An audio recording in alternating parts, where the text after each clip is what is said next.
nothing new at all. I was doing some research and I see that the first electric vehicle, there's some disputed stories about this, might have been made in 1828 in Hungary. Some of the gas cars there was one made in China and there was one made in, I think, the Netherlands in the late 1700s. They were coming up with concepts and ideas for gas-powered cars. But the first one in electric vehicle, 1828.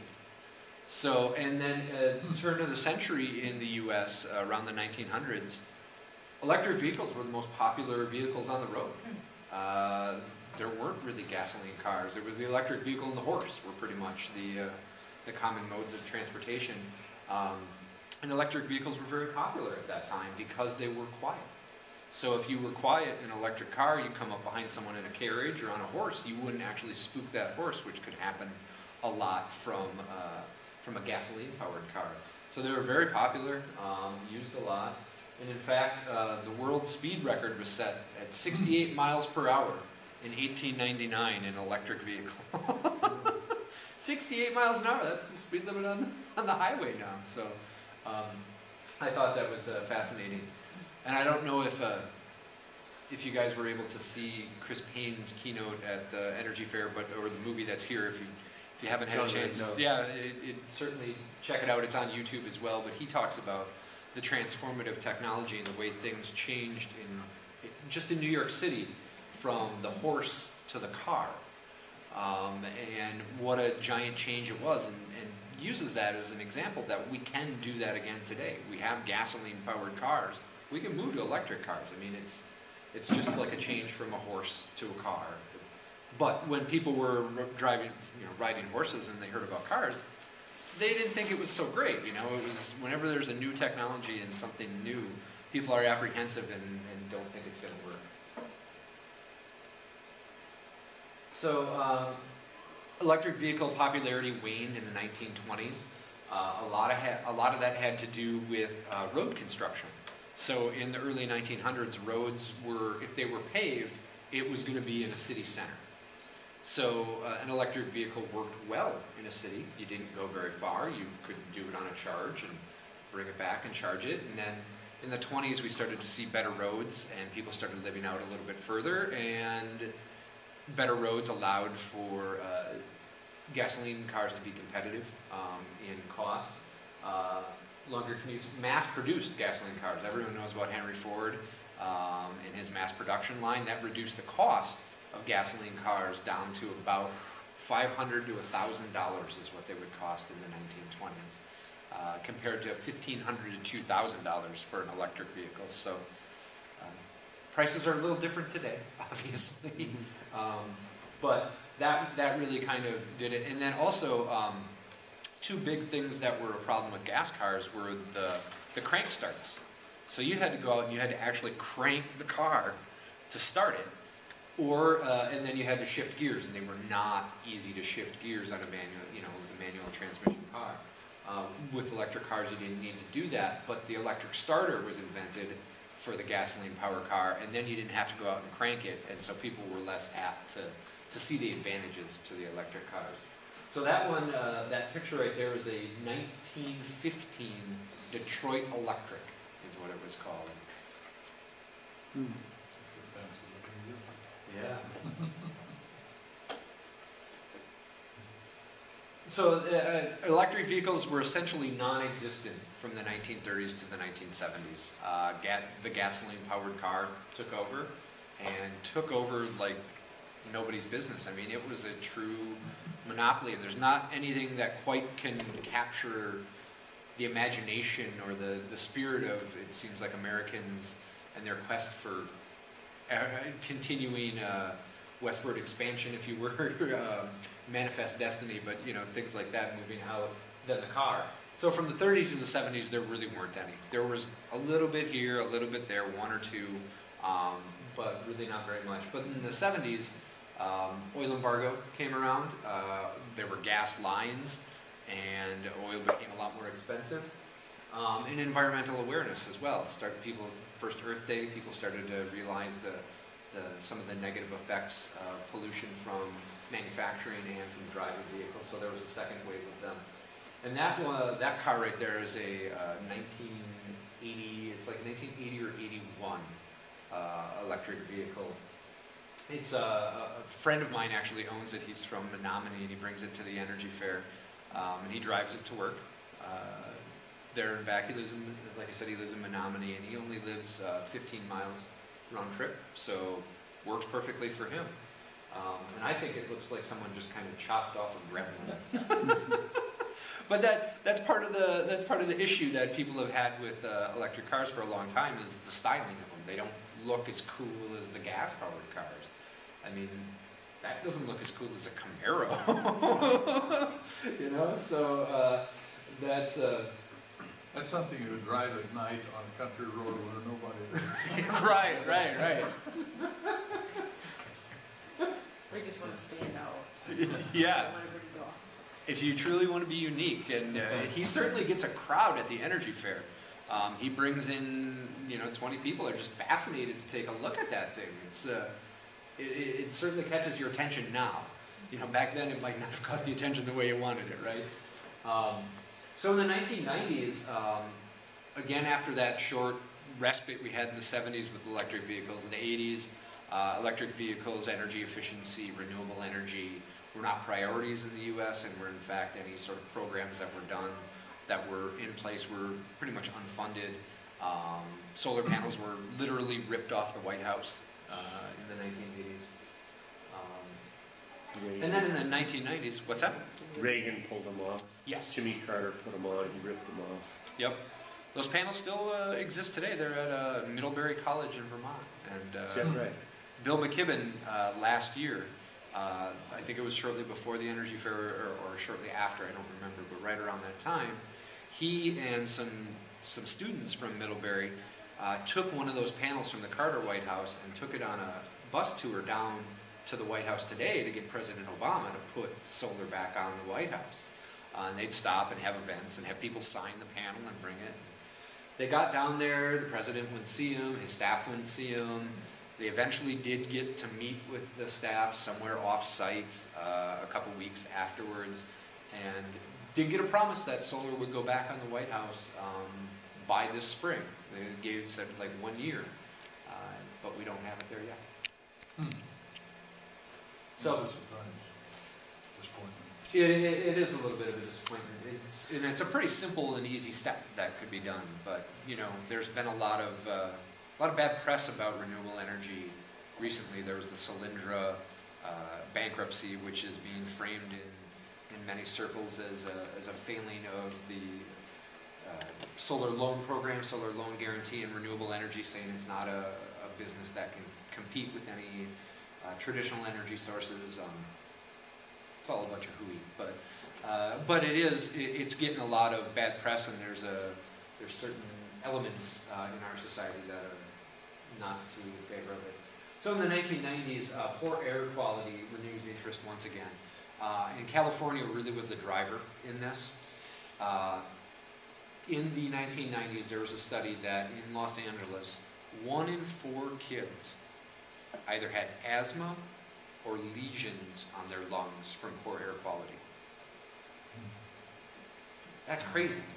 So there you can see that's a picture of Los Angeles, and there's some heavy smog, which is partially done or partially caused by refineries that are there in the port, as well as the heavy automobile traffic that happens in Los Angeles.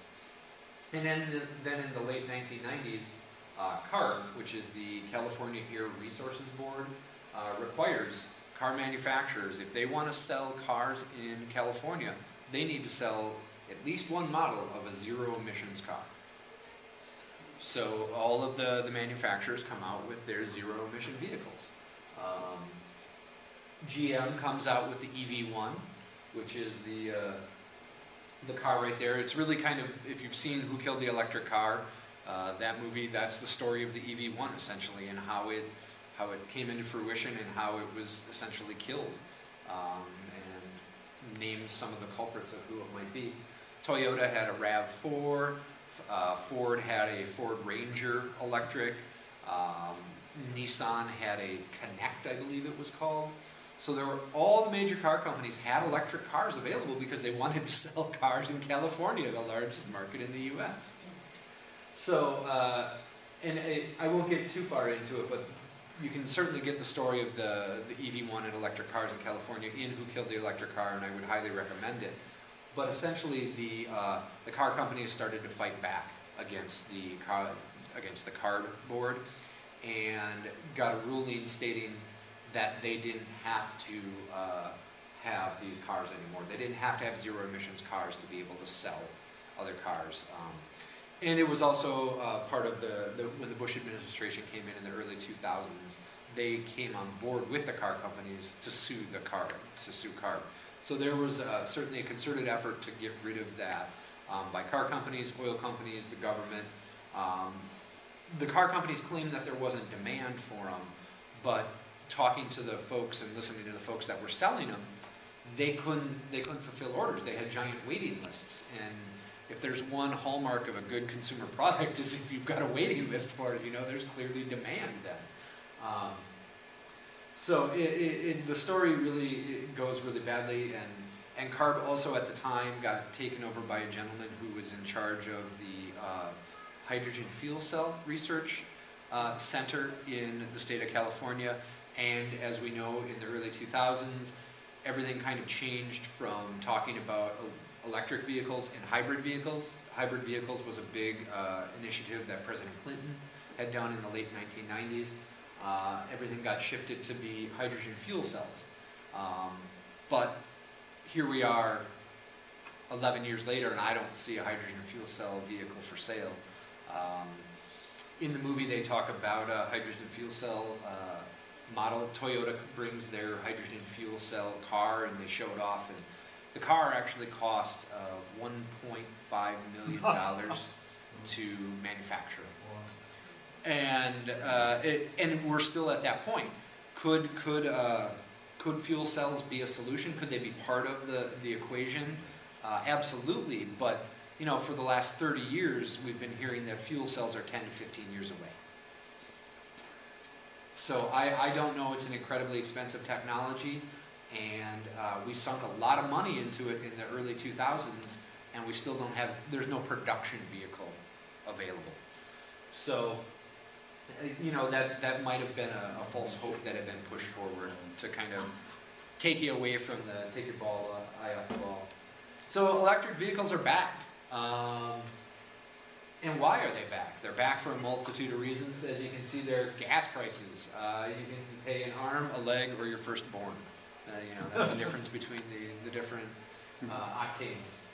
But, as soon as a couple years ago, gas prices hit $4 a gallon, interest in electric vehicles sparked up immediately again.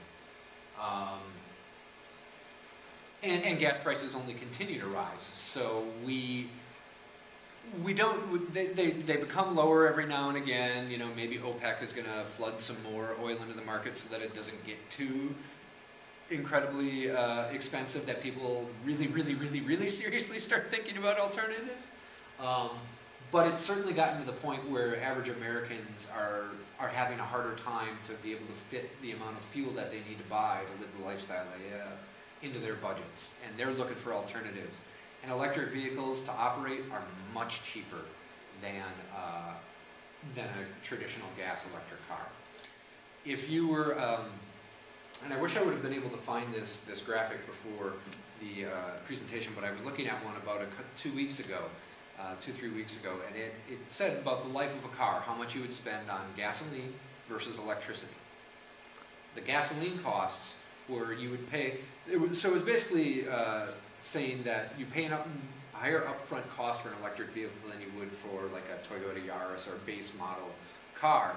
But when you look at the gas prices, it was over the life of the car, you pay $20,000 for the car, and you pay $20,000 for the gas for the life of the car.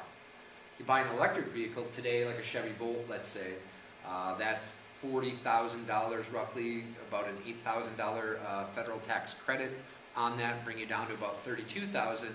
Through the life of the car, you're probably going to pay about $1,500 to $2,000 for fuel in electricity. Oh. So it's a significant significant cost savings in what it costs you to run the car if you're going to run it on all electricity versus oil. It was 1,500 to 2,000 versus, what was the other number? 20,000. Versus 20,000, thanks. So, and we'll go into some other reasons why EVs are a little bit cheaper than traditional cars as well.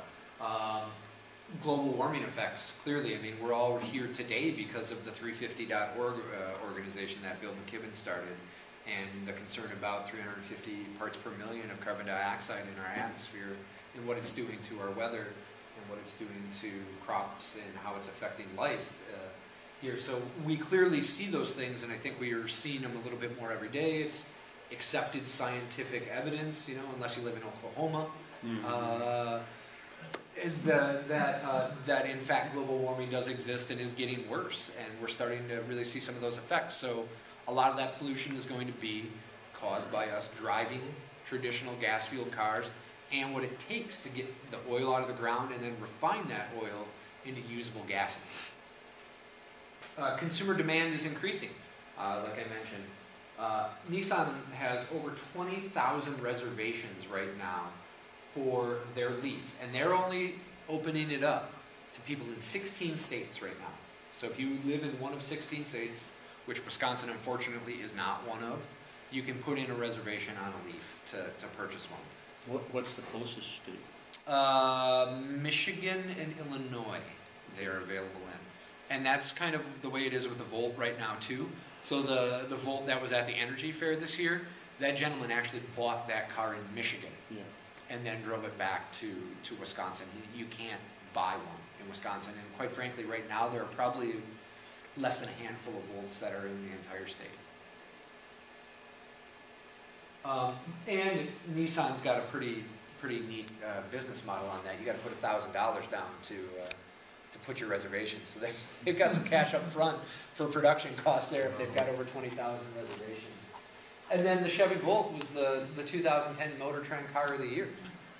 I mean, that's saying something. If an electric car is the car of the year, you know, usually it's a very stylish European, you know, sedan, but to have an electric car, showing that there's public demand and it's moving into the mainstream. It's not something that is only for environmentalists. And so what does the Leaf offer that would reserve that as opposed to buying a Prius?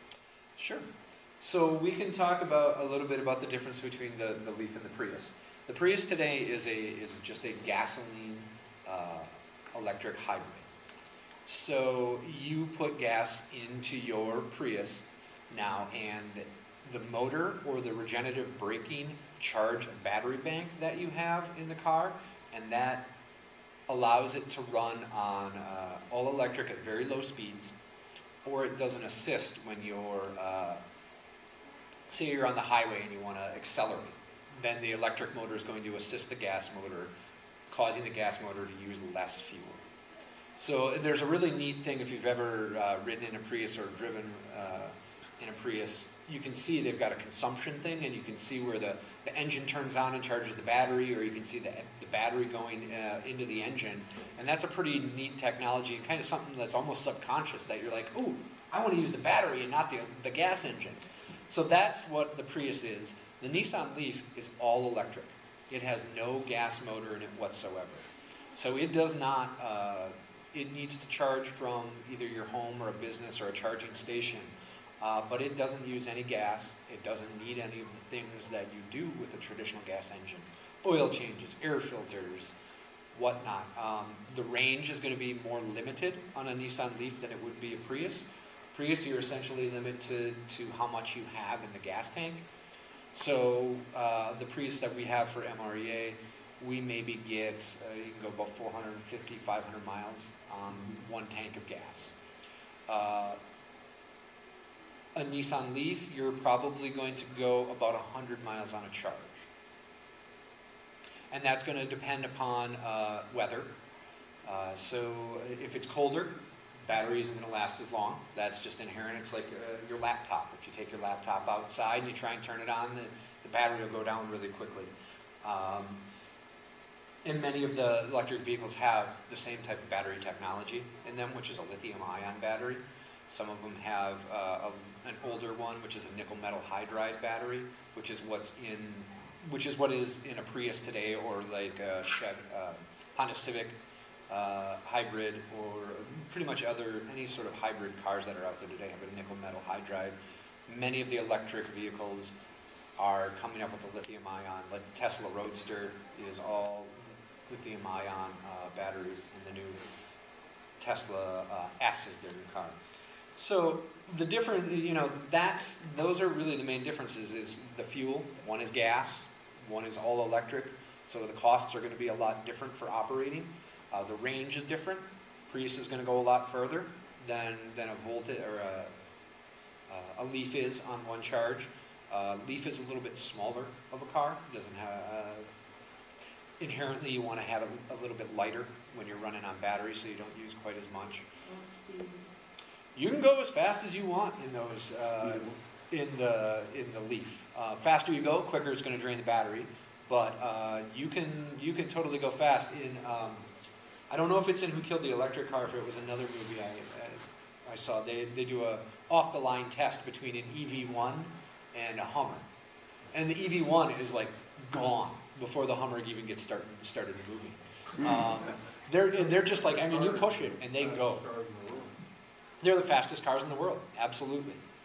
You will not be sacrificing any sort of speed or acceleration with an electric car than you would over a traditional gas car. Yeah. So the Volt basically is a commuter vehicle because of its limited range. I don't recall you saying the range of the Leaf. Sure. The Leaf range is going to be roughly 100 miles. Also? Yes. The Volt is different. The Volt is not just an electric car. Okay. It's really a plug-in. I'm confusing these two. Yes, the Volt is pretty unique actually in electric vehicles and hybrid vehicles, in that it has a battery bank in it that'll take you the first 40 miles all electric. After that, it's got an 8-gallon gas tank on it that actually runs a little generator that charges the battery. So the Volt will take you first 40 on electric, then you basically have a 35 mile per gallon car through this 8-gallon tank. So that's the uniqueness of the Volt. I think that's why it's popular, and it's popular amongst electric car adherents and folks that are wanting to move this transition, because it does allow that range. You can go 400 miles before you've either got a charger to put gas in it. So it's kind of the best of both worlds, because the majority of Americans, 90% of Americans, don't drive more than 40 miles in a day. So if you can do all that 40 on all electric, you might not even need to use the gas that's in that car. And that's actually, I was talking to another gentleman from GM, and that was one thing they had to think about, is if you only drive 40 miles a day, what's going to happen to that gas in the car? Is it going to go bad? What a problem to have, right? That the gas goes bad. And so that's something that they need to look at and they need to think about. So the Leaf, roughly 100 miles, 120 maybe, but that's going to be, for normal commuting, that's pretty good. Hi, Pat. Right. They suggested all of it be higher octane or not? Yes, they want higher octane. Absolutely. Is the insurance cheaper on an electric vehicle? That's a good question. I don't know the answer to that. I never even thought of that. Is That's a the good question. insurance cheaper? I don't know. It could potentially be safer. It's probably not going to explode into flames when gas explodes, but there are, there's high capacity DC voltage running through the batteries to make the engine run, so that's not exactly safe. You don't want to be messing with high voltage electricity. So it's a bit of a payoff, but it's certainly something that like firefighters and rescue crews need to know about, because they need to know where the DC shutoff is, where the disconnect is, so that they're not cutting into the wires with like the jaws of life when they're trying to get people out. So that's something that really isn't going to be a big issue with electric cars because firefighters and rescue crews have had to learn about that stuff with hybrids, and there's millions of Priuses on the road today. So something they've had to learn about, you know, they've kind of been doing that for 10 years or so. How long does it take to recharge? Like, could you theoretically drive your Leaf to Madison, plug it in, take the bus around to what you needed to do in the city, come back, pick your car up 2 hours later and drive home? Yes, we're not quite, depending upon how long it is. 2 hours later, you could do it, but you'd have to have a really high voltage charger, which they're not available or readily installed today. So, you know, it would probably, and that's like a 240 volt charger that just, it could charge the Leaf in like an hour. But a traditional charger that you'd find, which would be like a level 2 charger. So the way they do electric charging is they do level 1, level 2, and level 3. Level 3 is the super high voltage, super fast charging. That, like I said, really isn't available. But if you did like a level 2 charge, you'd probably get about, you know, you could get 70% in that 2 hours, roughly. It's not like going to a gas tank, but when they can get that super high speed charging going, it is going to be like that. And How fast is it? you could recharge the, I forget what the kilowatt hour battery it is in it. It's like a 26 or something like that, 26 or 32. You could charge that in about an hour. So but that doesn't exist today. I was at an electric vehicle workshop down in Milwaukee a couple weeks ago, and a gentleman from the federal government who works in a research lab I think it was in Oak Ridge down in Tennessee. What they're working on right now is wireless charging. So what they would do is you pull into your garage, and there'd be a wireless charger built into the floor of your garage, and you'd just park over the top of it, and it would charge your car. And then he's like, and then he says the next step, well, the major concern with that is that it's going to produce some heat, and you don't want like your cat getting in there and finding a warm place. So they've got some considerations that they're trying to work on for that kind of charging. But he's like, well, just think about that. Soon we'll be able to put them in the road at stop signs and stoplights. So you pull up to the road, as you're going down the road, you're charging your car. Like Tesla. Yeah, it's just, I think they have an invention that actually trying to, some multi-million billionaire actually bought this price to it and wasn't able to produce it. Oh, the wireless electricity? Yeah. Yeah. Yeah, he's a fascinating character, Nikola Tesla. One I would definitely want to know some more about. But yeah, I've heard about the wireless electricity. That was still for cars. It was, okay. So they're going back to Tesla today, and they're looking at how they can do it. So he said that's what they're working on in charging technology today. So yes and no is the answer to your question. Yes, you could do it, but the infrastructure to do it like that doesn't quite exist today. You know, the ultimate solution here is not necessarily just an electric car. It's electric cars, it's hybrid cars, it's high-speed rail, it's compressed natural gas cars, it's ethanol cars, it's all these different things. It's biomass cars from algae. We really kind of need to be thinking along those perspectives, because the way that we're on this very monotonous and one-track gasoline car thing has gotten us to where we are today to some degree, and something that we need to definitely look at. It's like I was thinking about, I've run through that scenario in my head too, and I'm like, well, what if I wanted to go to Chicago? I've got to go to Chicago for work, and I've only got a Leaf.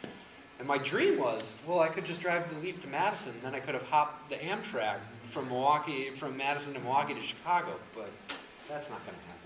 Yeah, I was thinking about even setting up those stations around the outsides of Madison on bus lines. Mm-hmm. You know, so people could come in and just park their car, and then they could use the mass transit in the cities, and then come back and pick their cars up to drive to places like Stevens Point. Yeah, that's a perfect idea. Charging stations aren't very prevalent today. There are a few in Madison, there are a few in Milwaukee. We've got one out at the MREA, but other than that, there's nothing here in central Wisconsin for a charging station. But businesses are starting to recognize that. So grocery stores, like a grocery store in Madison, is setting up an electric charging station. So you pull in, you're going to go in shopping for an hour or so or whatever, and you plug in your car and let it charge while you go in shopping. So they're starting to recognize that ability, and they're starting to put that infrastructure in for people, for their customers. So that's definitely going to be something that you're going to see a lot more of in the very near future, I would say. So advantages to electric vehicles, low cost to charge, like we were talking about what that, the difference in the lifetime consumption is. You can charge at home. You can charge wherever you are. A lot of the electric vehicles today, Chevy Volt included, Nissan Leaf not quite like that, but you can just basically plug in with a standard extension cord. Volt comes with a, you just plug it into an outlet, standard 110 outlet, and then the Volt has a little pistol grip to charge that you plug right into the Volt. We had done a plug-in electric conversion on the Prius, the MREA Prius, and that one is just an extension cord into a traditional outlet. And it's got a bit of a smaller battery in it. It's only a 4 kilowatt hour battery. But that's, you don't need the super high speed charging with that kind of battery either. It doesn't hold as much. No greenhouse gas emissions from the vehicle. No oil changes. Think about that. You never have to do an oil change. There's no oil in your electric vehicle. There's no air filter. There's none of the stuff that really kind of keeps you going back to the service garage all the time. You know, there aren't very many moving parts when it comes to an electric motor, so there's a lot less that can break. Can be charged with solar or wind. So if you're charging your car with solar or wind, you're essentially running it off of the sun. You're not paying anything for fuel at that point. And one thing that I think, so one of the considerations people have and they start to talk about is, okay, so what happens when we go from gas to charging cars here in Wisconsin? How do we get most of our energy here in Wisconsin? Most of our electricity is generated coal. We burn coal. 80% of our electricity, we burn coal. Is that any cleaner? Is that any cleaner? Yes, it is. As much as coal is dirty, it's cleaner than running a traditional gasoline car. Coal plants can be made to burn cleaner, provided the EPA still exists in a year and continue to do those things. But one thing that's hidden in every gallon of gas that you put into your car, it takes 4 to 5 kilowatt hours to refine that crude oil into gasoline. That's the size of the battery bank we have in the plug-in electric Prius. So for every gallon of gas that's produced, it's filling that battery once.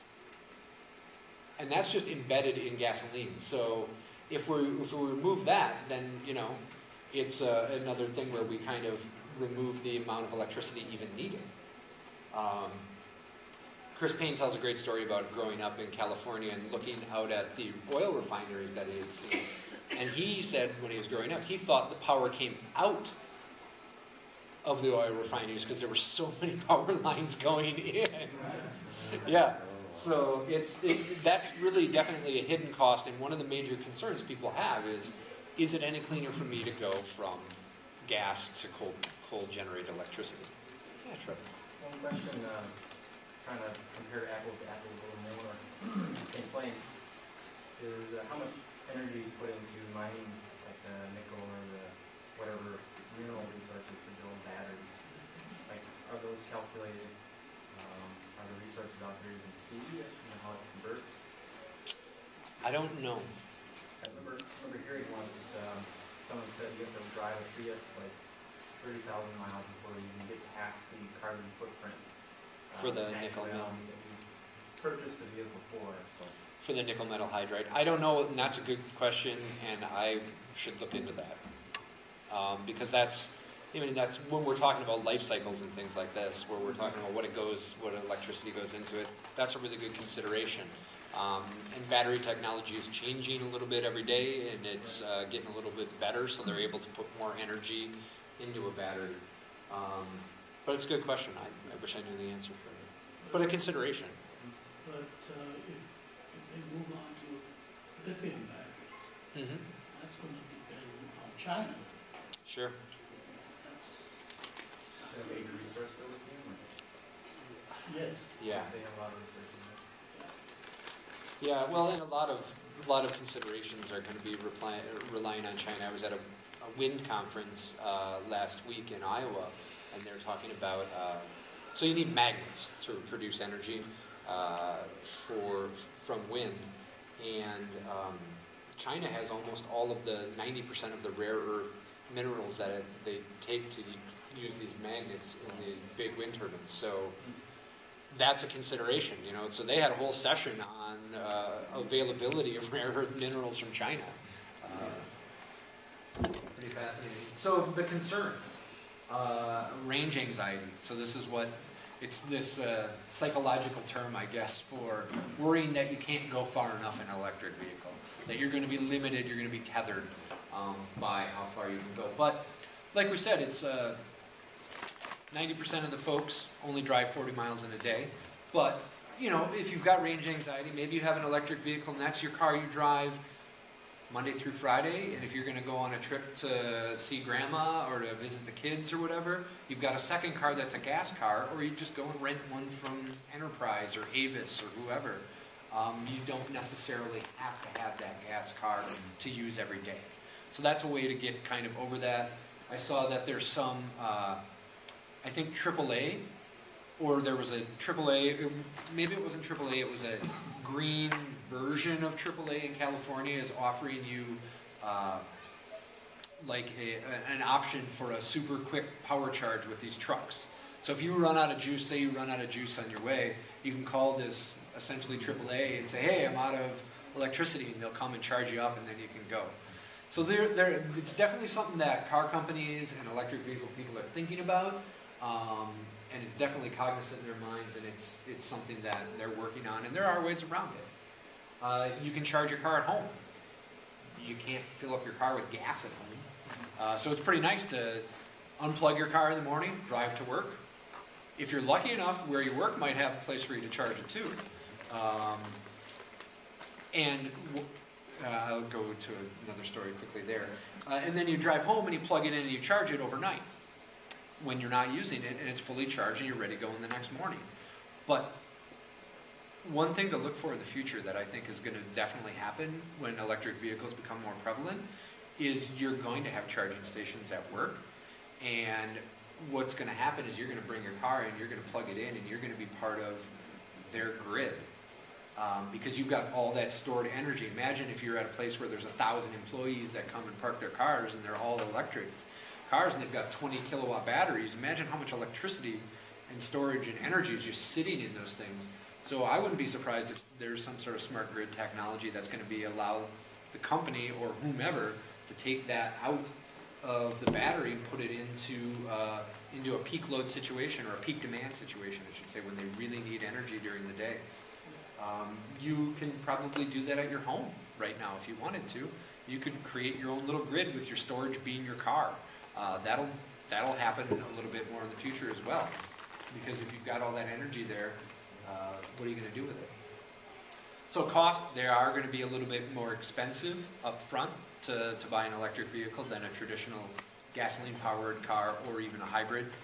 There are some tax credits available through the federal government today. It's a $7,500 tax credit that exists now, so that knocks, brings the Volt down to about 32, brings the Leaf around that range, maybe about 32 to 28, depending upon the features. And then, like we went back to that car we saw in the beginning, that green gremlin-looking car. They looked kind of uncool, and they weren't very neat. But now you look at these Tesla. This is the Tesla Roadster on the right, and the new Tesla S on the left. Those are some pretty cool-looking cars. I mean, you don't get much sexier than those cars. They don't make the Roadster anymore. That's out of production. It cost $100,000 to get, too. I mean, I guess if it's going to look that good, you're going to pay for it. But the new Tesla S is more of their sedan type car, and is going to be somewhere around $60,000 to $70,000. Both of which run on lithium-ion batteries. And this Tesla S they're saying it's going to get about 320 miles per charge. So we're getting there. We're getting there. They continue to increase the range. So That'll be huge. that would be huge. It's essentially, you know, you're getting to be to the point of where you're almost like a gas car. So As far as cost, is it true that with every generation of car that comes along, it's about $10,000 off? So maybe by the third generation, we'd get to 20,000. By the fourth, we'd get to 10. I feel like I've heard that somewhere. Have you heard that at all? I haven't heard that. Okay. But in 5 years, I want my free Chevy Volt. Yeah. Yeah. I haven't heard that, but clearly, as production ramps up, you know, they're really small production model cars right now.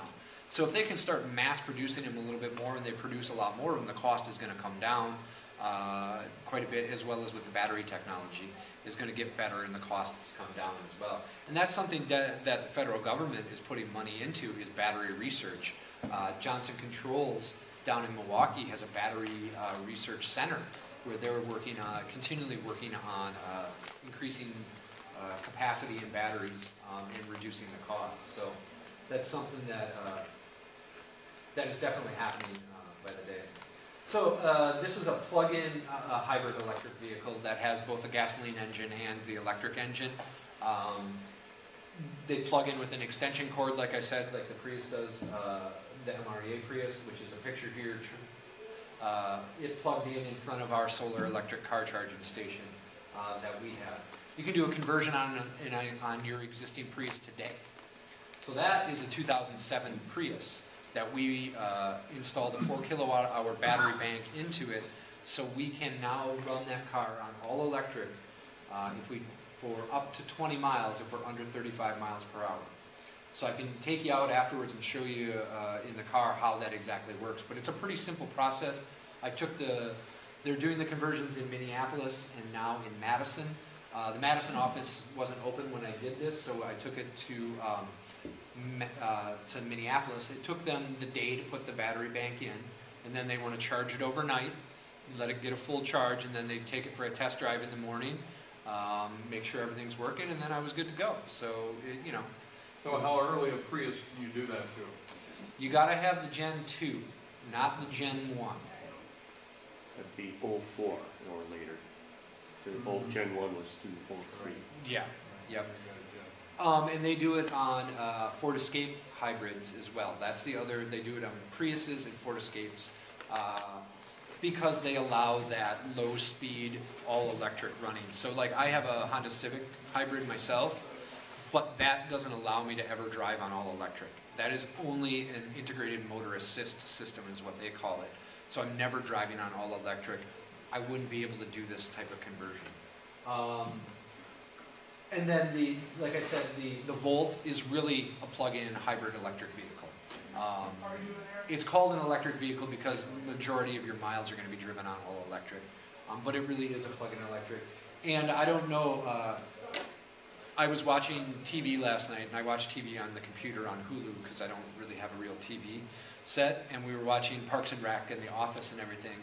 And every commercial that they had on was about the new family of Priuses. So Prius is coming out with a plug-in electric Prius. They're coming in with a Prius V, which is essentially a larger version of the Prius. It's almost like a minivan.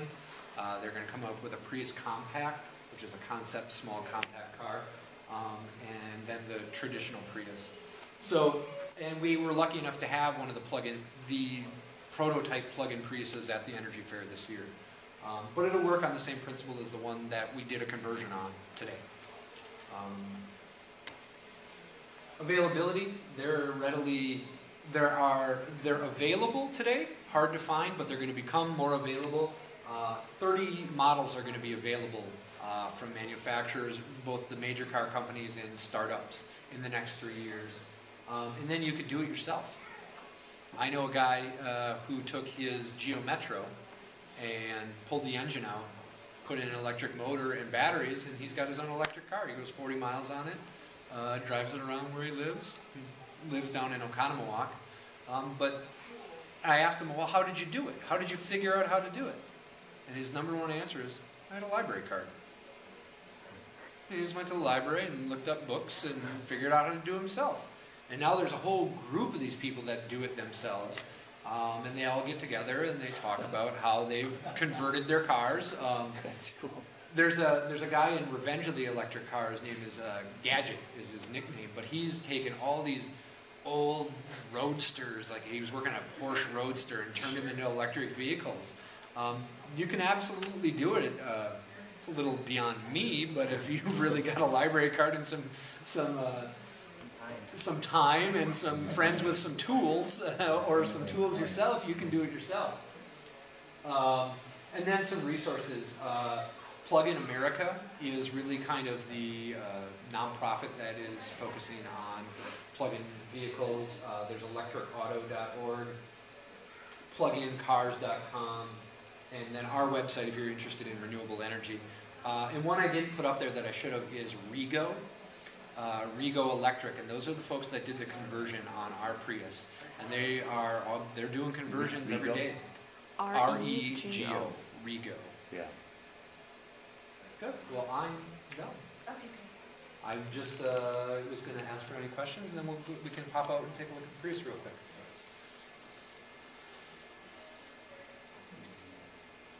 It's a lot of information to cover in an hour. I mean, I could talk for days about electric vehicles, and I'm touching the tip of the iceberg when it comes to them. You know, I would if they're still showing the Chris Payne keynote, I would definitely recommend going to see that. You're going to hear some of the same stuff that we've been talking about, but he's a lot funnier than I am. He's good. So I saw his talk last week. yeah, he was hilarious. He's good. And he hung out with us, and he stayed and danced with the disco band that night as well. So Bring him back again. If you guys want to see Doug's presentation again, it'll be available at midwestrenew.org also.